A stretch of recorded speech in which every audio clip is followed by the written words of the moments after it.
ဆရာကြီးထံကပြုံးလျက်ခေါင်းညိတ်ပြပြီးကြည်ဝိုင်ချိုးကိုကြည့်ကအံ့အားသင့်သွားသည်သူ့မျက်ဝန်းထဲတွင်ဝမ်းသာရိပ်များဖြစ်ပြေးသွားပြီဝိုင်ချိုးမင်းအယိုးတန့်စင်ခြင်းအဆင့်ကိုချိုးဖြတ်ပြီးရောက်သွားပြီပဲကြည်ဝိုင်ချိုးကပြုံးလျက်ပြန်လဲထူကောင်းညိတ်ပြသည်လွန်ခဲ့သည့်2ရက်အတွင်းသူသည်နေရောညပါကြင်ကြံခဲ့ပြီးမိမိ၏စွမ်းရည်များကိုဆရာကြီးထံကမူသူ့ကိုတစ်ချက်ကြည့်ုံဖြင့်အကဲခတ်မိသွားသည်ကြည်ဝိုင်ချိုးကစိတ်ထဲမှကြိတ်၍ဆရာကြီးထံသည်အမှန်တကယ်ပင်ပညာရှင်တဦးဖြစ်ကြောင်းချီးကျူးမိသည်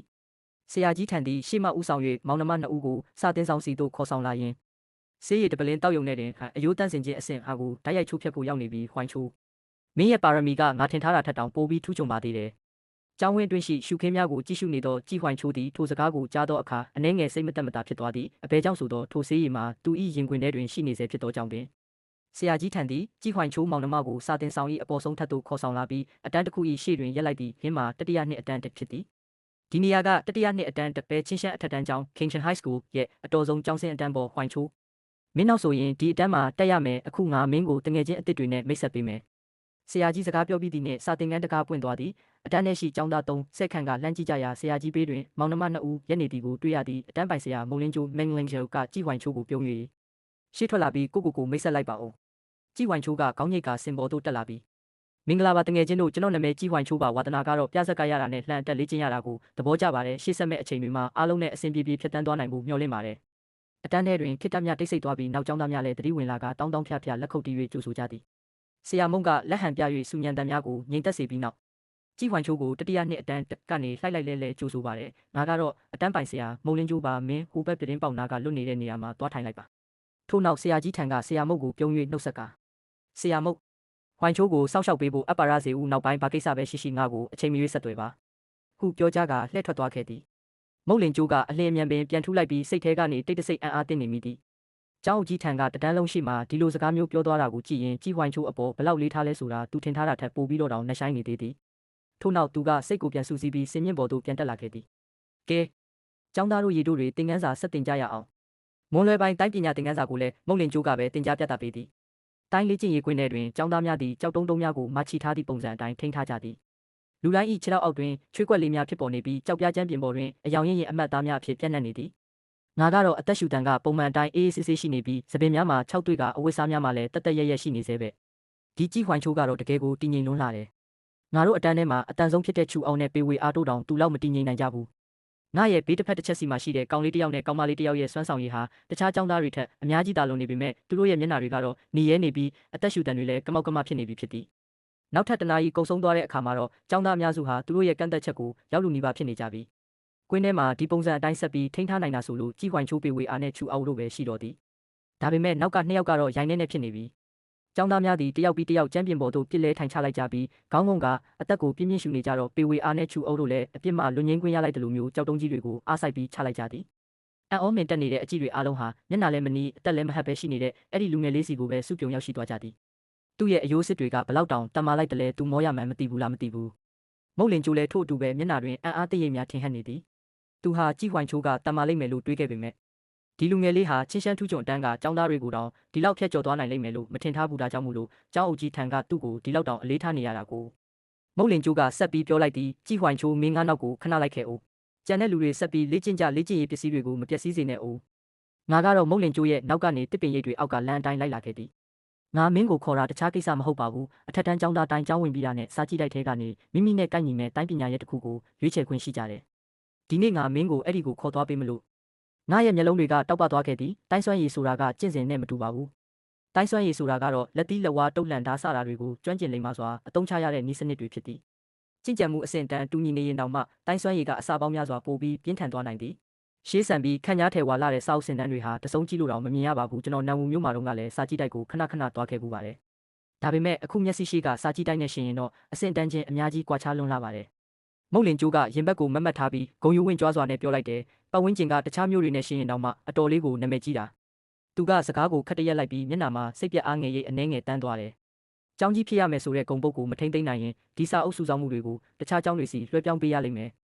ပြီးတော့ကျောင်းရဲ့တခြားအဓိကအရင်းမြစ်တွေအားလုံးကိုလည်းတစ်ခုချင်းစီခွဲဝေယူသွားကြလိမ့်မယ်ကြာကျွန်တော်မောင်နှမ2ယောက်ကိုနံဝူကျောင်းကနေမောင်းထုတ်လိုက်တဲ့အချိန်တုန်းကထိန်ကြီးနဲ့ချင်းရှမ်းအထက်တန်းကျောင်းကပဲမိစ္ဆာမျိုးနယ်စုတွေရဲ့ချင်းချောက်မှုကိုမမှုပဲကျွန်တော်တို့ကိုလက်ခံပေးခဲ့တာဒီကျေးဇူးတရားကိုကျွန်တော်ရင်ထဲမှာအမြဲမှတ်ထားပြီးကျေးဇူးဆက်ဖို့အစွမ်းကုန်စူးစမ်းသွားမှာပါဝိုင်ချိုး မင်းအများကြီးဖိအားတွေမထားပါထောင်နဲ့ချီတဲ့ကျောင်းသားတွေနဲ့မိစ္ဆာမျိုးနွယ်စုရဲ့မျိုးဆက်တစ်တွေကနေအောင်မြင်အောင်ရုံးထွက်ပြီးကျန်းဟွိုင်မျိုးရဲ့တိုင်းပညာထူးချွန်စုကိုစုခူးဖို့ဆိုတာခက်ခဲလုံးပါတယ်ထိန်ကြီးကမင်းကိုချင်းရှမ်းကျောင်းနဲ့ခေါ်သွင်းခဲ့တာမင်းရဲ့ပါရမီကြောင့်လည်းပါဝင်တယ်လို့ဒါပေမဲ့ပိုပြီးတံမိုးထားတာကတော့မင်းရဲ့မိသားစုကိုကာကွယ်ဖို့အတွက်မိစ္ဆာမျိုးနွယ်စုကိုရင်ဆိုင်ရတဲ့တတိရှိတဲ့စိတ်သက်ကြောင့်ပဲလူသားမျိုးနွယ်ရဲ့ချင်းရှမ်းတောင်ကဘယ်တော့မှမပြောင်းလဲဘူးဒါကန်းကျောင်းရဲ့ကျောင်းဆောင်ပုတ်ပဲမင်းရဲ့ကိုယ်ပေါ်မှာအဲ့ဒီလိုစိတ်သက်မျိုးရှိနေတယ်မကြခင်မှာပဲစာကြည့်တိုက်ရဲ့ဒုတိယထပ်မှာစာအုပ်စင်30ခုကျော်ပဲရှိပါတယ်အရှိဆုံးကစာအုပ်စင်ဘေးမှာအဖိုးအိုတယောက်ကလှုပ်ကလတ်ထိုင်ပေါ်မှာအေးလူလူလဲလျောင်းနေမျက်နှာပေါ်မှာတော့ခေဟောင်းရုပ်ပြစာအုပ်တအုပ်ကိုအုပ်ထားပါတယ်အရှိကိုတိုးသွားကအဖိုးအိုကိုရိုးရိုးသေးသေးအလေးပြုလိုက်တဲ့အရင်ဘဝတုန်းကဝတ္ထုတွေအများကြီးဖတ်ဖူးတဲ့ကျွန်တော်ရင်ထဲမှာအတွေ့တစ်ခုဝင်လာတဲ့ဒီဖိုးအိုကတကယ်အစွမ်းထက်တဲ့ပညာရှင်ကြီးတစ်ယောက်ဖြစ်နေမလားမှစာကြည့်တိုက်ရဲ့ပထမထပ်ကလူသားမျိုးနွယ်ရဲ့တမိုင်းမှတ်တမ်းတွေဖြစ်ပြီးဒါပေမဲ့အများစုကတော့ခန္ဓာကိုယ်တန့်စင်ခြင်းအဆင့်အတွက်ပဲကန့်သက်ထားတဲ့ဟွိုင်ချိုးမင်းကြိုက်နှစ်သက်ရာတစ်ခုကိုရွေးချယ်နိုင်ပါတယ်ဒါပေမဲ့တတိယပါလောဘကြီးရင်ဘာမှဖြစ်မြောက်မှာနားလဲပါပြီဆရာမုတ်ကျွန်တော်လုတ်ကလထိုင်ပေါ်ကရိုးအသေးပေးလိုက်ပြီးတော့ပထမဆုံးစာအုပ်စင်ကနေစပြီးတေချာဂယုတစိုက်ရွေးချယ်ပါတော့တယ်စာအုပ်စင်ပေါ်ကတိုင်းပညာကျန်းလိပါဝါနဲ့လှုပ်ထားတဲ့ကျန်းလိပ်အနေငယ်လည်းရှိပါတယ်ပုံမှာတော့လိုရင်းတူရှင်းမိတ်ဆက်ပေးထားတာပါမာကျော်ပြီးအတုမရှိဘူးကြောက်တုံးတွေကိုတောင်းနှလုံးကြေလက်ဝါအရှိန်ကတကိုယ်လုံးကိုလွှမ်းမိုးနိုင်ပြီးကျွန်တော်ကြည်ရင်နဲ့မျက်လုံးတွေပိုပြီးတောက်ပလာမိတယ်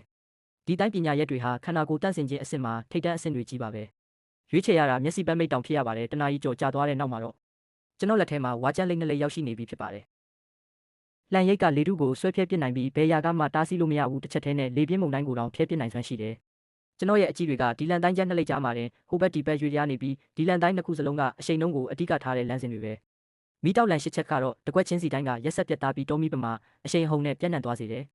လေခွဲလန်တိုင်းကကြတော့လှုပ်ဝက်ဆန်းပြတဲ့အကွက်တွေမပါပဲအရှိန်ဟုန်ရဲ့အထွတ်အထိပ်တန်တန်ကိုပဲလိုက်စားတာဖြစ်တယ်အဲ့ဒီအချိန်မှာပဲစီနီယာမုတ်လင်ကျိုးကရှောက်လာခဲ့တယ်ကျွန်တော်စကားစပြီးအကြံဉာဏ်တောင်းမလို့ရှိသေးရှော့ထိုင်ကုန်ပေါ်မှာလဲနေတဲ့အဖိုးအိုကရုတ်တရက်ထထိုင်လိုက်ပြီးပြောတယ်မင်းကြည့်လို့မပြီးသေးဘူးမလားဟိုဘက်မှာလည်းတိုင်းပညာရက်တွေရှိသေးတယ်လေအဖိုးအိုရဲ့အကြည့်နောက်ကိုလိုက်ကြည့်လိုက်တော့ဒုတိယထက်ရဲ့အစုံဖြားဆုံးထောက်တနေရာမှာစာအုပ်စင်တစ်ခုရှိနေတာကိုတွေ့ရတယ်ဖုံလွှာပပတင်နေတဲ့တိုင်းကျန်းလေးအနှဲငယ်ကစင်ပေါ်မှာဖြစ်တယ်လို့ပြစ်ထားလျက်ရှိနေတယ်ဟွိုင်ချိုးဓာရီအားလုံးကတားမြစ်ထားတဲ့တိုင်းပညာရက်တွေပဲចောင်းသားတဒါစင်လောက်ဒီတိုင်းကိုကျင့်ရင်ပြဿနာတက်ဘူးလို့ပဲ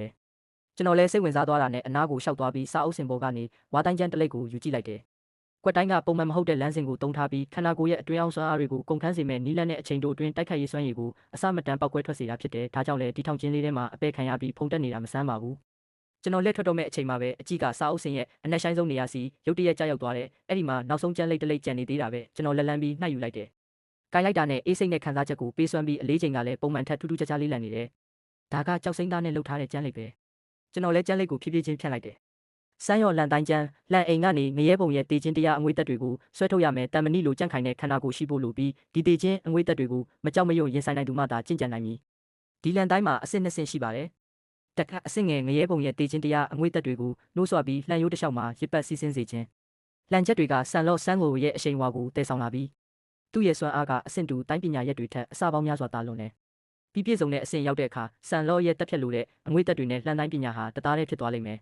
ကိုထက်အဆင့်မြင့်တဲ့ရန်သူကိုတောင်ကြော်ဖြတ်တက်ဖြတ်နိုင်တယ်။ဒါပေမဲ့ကျွန်တော်ဆက်ပြီးဖက်ကြည့်ကျင်သေးတဲ့အချိန်မှာပဲဒီကြောက်စိမ့်လိပ်စာအုပ်ကအလိုလျောက်အကွဲသွားတာကိုတွေ့လိုက်ရတယ်။နောက်ွယ်မှာဘာတွေထပ်ပြီးမှတ်တမ်းတင်ထားလဲဆိုတာကတော့သိခွင့်မရှိတော့ဘူး။ကျွန်တော်ခေါင်းမော့ကြည့်လိုက်တော့မုတ်လင်ကျိုးကကျွန်တော်လက်ထဲကကြောက်စိမ့်လိပ်စာအုပ်ကိုစိုက်ကြည့်နေတာကိုတွေ့ရတယ်။ဒီလန်တိုင်းပညာကအင်မတန်အနေရများတယ်။တခါကစွမ်းရည်စုစည်းမှုအဆင့်ရှိတဲ့ဆရာအချို့စမ်းသက်လေ့ကျင့်ခဲ့ပူပေမဲ့ကျွန်တော်ကတော့ပြတ်သားတဲ့မျက်ဝန်းတွေနဲ့ပြောလိုက်တယ်။ကျွန်တော်ဆန်လော့လှန်တိုင်းကျန်းကိုပဲရွေးပါမယ်။ဒါကိုပဲယူမယ်။ပြန်လာတဲ့လမ်းတစ်လျှောက်လုံးမုံလင်ကျိုးရဲ့တပြင်းချတန်ကမဆဲခဲ့ဘူးကြီးဝိုင်ကြီးဆိုတာကျောင်းအုပ်ကြီးထိန်ကတိုင်းပညာအရေးသွေးကောင်းမွန်တဲ့သူမို့တေချာစောင့်ရှောက်ဖို့အထက်ထက်မှကြားထားတဲ့သူဖြစ်တယ်ကဲလို့ဆန်လော့လှန်တိုင်းကျန်းကိုလေ့ကျင့်ရင်တိုင်းပညာတွေပျက်စီးသွားရင်သူဘလို့ပြန်ရှင်းပြရမလဲမသိတော့ဘူးဆန်လော့လှန်တိုင်းကျန်းကိုပဲလေ့ကျင့်ဖို့အတင်းကျပ်ဆုံးဖြတ်ထားခဲ့တယ်တိုင်းကျင့်ကွင်းကိုပြန်ရောက်တတိယနှစ်အတန်းတကကျောင်းသားတွေဟာအပြင်းထန်လေ့ကျင့်နေကြတော့မယ်နောက်ပြီးနှစ်ယောက်တတွဲတိုက်ခိုက်ရေးလေ့ကျင့်နေသူတွေလည်းရှိတယ်ကြီးဝိုင်ချိုးကတော့သူ့စီရောက်လာတဲ့စူးစူးဝါးဝါစူးစမ်းတဲ့အကြည့်တွေကိုဂယုမဆိုင်ဖဲတိတ်ဆိတ်တဲ့ထောင်တနေရာကိုရှောက်သွားပြီးကြောက်စိမ့်လိပ်စာအုပ်ကိုထုတ်လိုက်တယ်တတ်မှတ်ချက်နှစ်ခုပြည့်စုံဖို့လိုအပ်တယ်ပထမအချက်ကခန္ဓာကိုယ်ကြန့်ခိုင်မှုအလွန်ကောင်းရမယ်ဒုတိယအချက်ကတက်ဖြတ်လိုတဲ့ခြင်းကိုမကြောက်ရဘူးမုတ်လင်ကျိုးကကျွန်တော်အကျိုးအတွက်စေတနာနဲ့ပြောမှန်းသိပေမဲ့ဒါအပြင်ဒီလန်တိုင်းကျန်းရဲ့စွမ်းအားကစာသားအနေငယ်ပဲရှိသေးပေမဲ့လည်းကျွန်တော်ကထိုက်ဆွေကြားဝစ်ချင်းချင်းကိုတုံးပြီးတက်ဖြတ်ခြင်းအငွေ့သက်တွေနဲ့ခန္ဓာကိုယ်ကိုတန့်စင်ထားတာမို့ဆန်လော့လှန်တိုင်းကျန်းကိုလေ့ကျင့်ရင်ထက်ဝက်ဆိုင်ထုတ်ယုံနဲ့အစာပေါင်းများစွာပုံမူထိရောက်မှုရှိမှာအသေးချာပဲ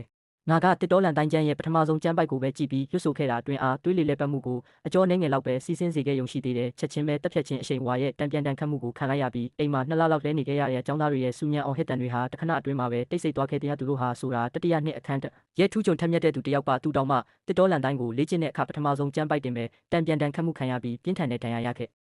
သူတို့အတွက်ဆိုရင်တော့ဒီတိုင်းကိုအောင်မြင်အောင်လေ့ကျင့်နိုင်ဖို့အခွင့်အရေးတောင်ရှိမှာမဟုတ်ဘူးအချိန်တွေဟာတရွေ့ရွေ့ကုံဆုံးသွားခဲ့ကြည့်ခွိုင်ချိုးရဲ့တကူလုံးကတက်ဖြတ်ခြင်းအရှိန်ဝါတွေဟာပိုပြီးတော့ထူထပ်ပြင်းထန်လာခဲ့တဲ့လန့်ရှည်ကြီးပုံမှာဆိုရင်လည်းနတ်မောင်နဲ့မြူကိုးလွာတစ်ခုစူးစီးဖြစ်တည်လာခဲ့ကြည့်ခွိုင်ချိုးရဲ့လန့်ရှည်ကြီးဟာရုတ်တရက်ဆိုသလိုမင်းပြအလင်းရောင်တွေလင်းလက်လာခဲ့တယ်ကြောက်တုံးကြီးကိုခြေတစ်ချက်နဲ့ကန်ထုတ်လိုက်တဲ့ကြောက်တုံးကြီးဟာလေထုကိုဖျက်ဆီးသွားတဲ့လေခွဲတန်တဲ့အတူမျက်လုံးမိတ်ပြီးလှန်တိုင်းကျင်နေတဲ့ကြီးခွိုင်ချိုးစီကိုတရှိန်ထိုးပြေးဝင်သွားခဲ့တဲ့တတိထားចောင်းသားတချို့ဟာမတိစိတ်ကနေလန့်អော်လိုက်မိကြတယ်သူကအတန်နှိမ့်နှိမ့်နဲ့တစ်ချက်អော်ဟစ်လိုက်ပြီးလက်တစ်ဖက်နဲ့လှမ်းမီးပိုင်းကိုစုပ်ကင်ကအရှိန်ဟုန်ပြင်းပြင်းနဲ့အရှိကိုထိုးဆိုင်ချလိုက်တယ်အားလုံးရဲ့အံ့အားတင့်တုံလုံးနေတဲ့အကြည့်တွေအောက်မှလှန်ရှည်ကြီးဟာကြောက်တုံးကြီးရဲ့အလဲဘဟုကိုဓာတ်ရိုက်ထိုးဖောက်သွားခဲ့တဲ့ဝုန်းခနဲ့ကြောက်တုံးကြီးဟာအစိတ်အမော်မှာပျက်စီးသွားခဲ့ပေမဲ့လှန်ရဲ့အရှိန်ဝါကတော့ရော့ကျမသွားသေးဘူးဖျားကနေနတ်မောင်နဲ့အလင်းတန်းတစ်ခုပန်းထွက်လာပြီးမီတာ30ကျော်အကွာဝေးထိရောက်ရှိသွားပြီးမှဖြည်းဖြည်းချင်းပျောက်ကွယ်သွားခဲ့တဲ့ចောင်းသားတွေဟာကြောင်အန်းနဲ့မြေပြင်ပေါ်ကတလက်မလောက်နှဆိုင်သွားတဲ့တစ်တော်လန်တိုင်းကျန်းကိုရရှိခဲ့တဲ့အချိန်ကနေအခုချိန်ထိတိုတောင်းလာတဲ့2 နာရီအတွင်းမှာတင်တားမြင့်လန်တိုင်းကိုအောင်မြင်လူနီးပါးအဆင့်ထိလေ့ကျင့်နိုင်ခဲ့တာလားဟာဘလိုပါရမီမျိုးလားကြည့်ခွိုင်ချိုးကလှန်ကိုပြန်ရုပ်ပြီးမတ်တက်ရက်လိုက်ကတပြင်းအရှိကြီးတစ်ချက်ချလိုက်ပေမဲ့မျက်မှောင်ကတော့အနှဲငယ်ကျုပ်သွားခဲ့တယ်စောစောကထိုးလိုက်တဲ့လှန်ချက်အပေါ်သူလုံးဝအားမရဘူးဖြစ်နေတယ်။တိုင်းကျန်းကိုလက်ပတ်နေတဲ့အချိန်မှာဖြတ်ချင်းအရှိန်ဝါတွေကလှန်ကိုတဲ့ပုံမှာစီးဆင်းနေတော့ထင်ငေါမှုတွေရှိနေသေးတာကိုငါခံစားရတယ်။စိတ်ထဲမှာခံမှန်းချက်တစ်ခုရသွားခဲ့တရတက်ဖြတ်ချင်းအရှိန်ဝါဆိုတာမူလကတည်းကတိုက်ပွဲတွေကြားထဲမှာတွေးဆုံးပြီးမှလေ့ကျင့်ယူရတာတစ်တော်လန်တိုင်းဆိုတာတိုက်ခိုက်တက်ဖြတ်ရတဲ့လှန်တိုင်းမျိုးစားပဲငါအနေနဲ့တကယ်လက်တွေ့တိုက်ပွဲတွေကိုပို့ပြီးတော့ကြုံတွေ့မှဖြစ်မယ်။တက်ဖြတ်ချင်းအရှိန်ဝါကိုတကယ်ပဲမွေးမြူပေးနိုင်တာဟာတိုက်ခိုက်တက်ဖြတ်ရတဲ့တိုက်ပွဲတွေပဲရှိတယ်လင်ကျိုးကတစ်ချက်ကြောင်အန်းသွားပြီးဘဲကိုလဲငါမင်းနဲ့အတူလိုက်ခဲ့ပေးဖို့လိုမလား